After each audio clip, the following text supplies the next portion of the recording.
নমস্কার দর্শক, আমি দুর্লভ আর আপনারা দেখছেন দুর্লভ বাংলা। দর্শক, ঠেলায় না পড়লে বিড়াল গাছে ওঠে না, একটা কথা আছে না? ঠিক একইভাবে পাকিস্তানে ঠেলায় পড়ে গাছে উঠেছে।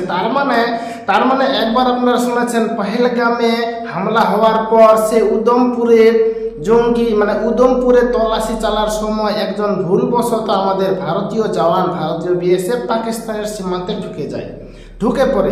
তখন পাকিস্তানের সেই জওয়ান, পাকিস্তানের সেনা সেই জওয়ানকে, আমাদের ভারতীয় জওয়ানকে বন্দি করে নিয়ে যাওয়ার পর আমাদের ভারতীয় সেনাকর্তারা বলে যে ওকে ছেড়ে দাও কিংবা ফ্ল্যাগ মিটিং করো, ফ্ল্যাগ মিটিংয়ে আসো। ও জাস্ট এমনি সেখানে ভুলক্রমে ঢুকে গেছে, কিন্তু পাকিস্তান তাতে কথাতে কান দেয়নি। পাকিস্তান হেও মনে করে এবং কি ফ্ল্যাগ মিটিংও আসেনি। ফলে কিছুদিন পরে ভাগ্যক্রমে আবার পাকিস্তানের একজন রেঞ্জারকে ভারতীয় সৈন্য ধরে ফেলে, বন্দি করে ফেলে, ভারতের এলাকায় ঢুকে পড়ে সেই পাকিস্তানি রেঞ্জার। তখন সেই পাকিস্তানি রেঞ্জারকে ছেড়ে দেওয়ার জন্য পাকিস্তান আবার হাউমাউ করে কাঁদে এবং কি ভারতীয় সেনাদের কাছে হাত জোর করে রিকোয়েস্ট করে যে আমাদের পাকিস্তানি রেঞ্জারকে ছেড়ে দাও। কিন্তু না, পাকিস্তানের রেঞ্জারকে কেন ছাড়বে ভারত? কারণ যেহেতু ভারতীয় একজন জওয়ানকে পাকিস্তান বন্দি করে রেখেছে এবং বন্দি করে রাখার ফলে ভারত রিকোয়েস্ট করার সত্ত্বেও পাকিস্তানের সেনা সেই আমাদের ভারতীয় জওয়ানকে ছেড়ে দিতে নারাজ। তো ভারত কেন ছাড়বে?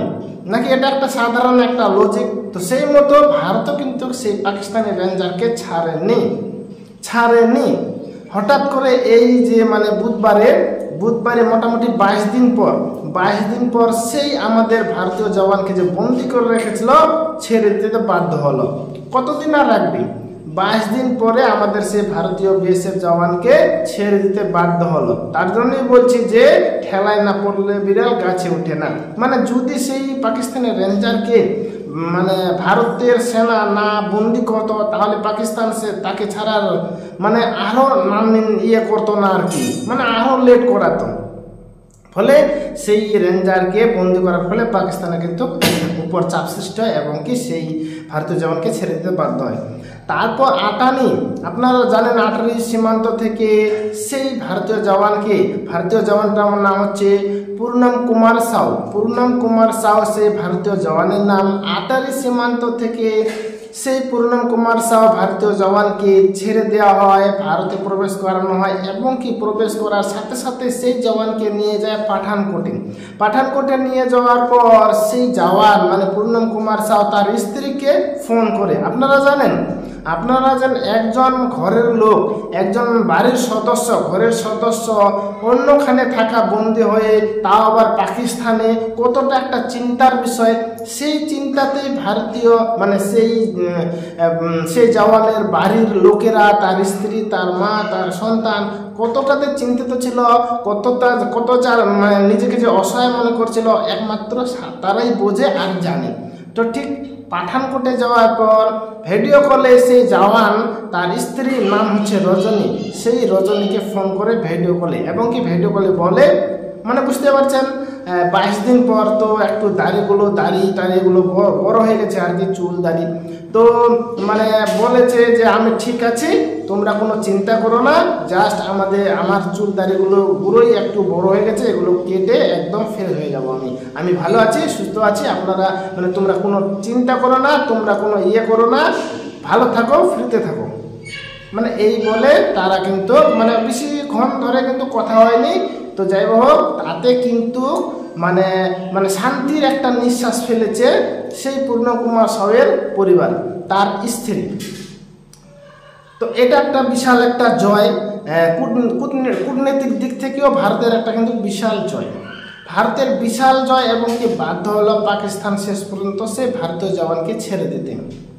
বুঝতে পারছেন?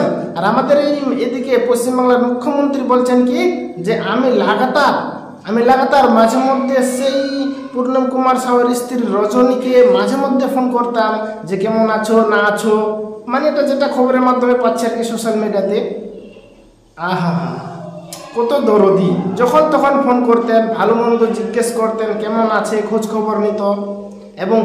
এবং কি তিনি বলেছিলেন যে পূর্ণম কুমার সাউ মুক্তি পাওয়ার ফলে মুখ্যমন্ত্রী খুবই আনন্দিত। হ্যাঁ, আনন্দিত, আমাদের পুরো দেশবাসী আনন্দিত, এটা মানতে হবে।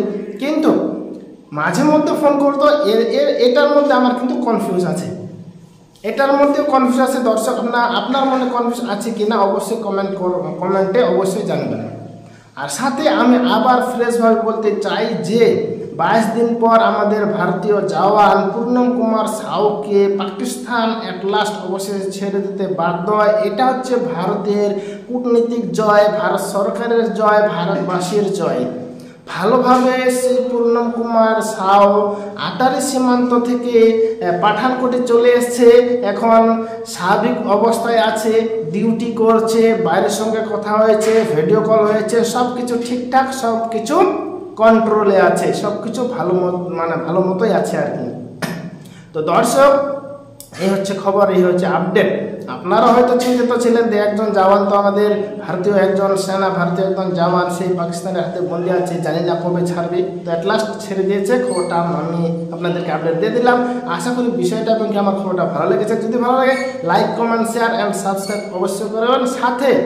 সাথে আমার এই নোটিফিকেশনটা অল করে দেবেন, তাতে আমার ভিডিওগুলো দ্রুত আপনার মোবাইলে আপনার ইয়েতে চলে যাবে। ঠিক আছে দর্শক, দেখা হচ্ছে পরে ভিডিওতে, ততক্ষণে ভালো থাকবেন, সুস্থ থাকবেন, ধন্যবাদ।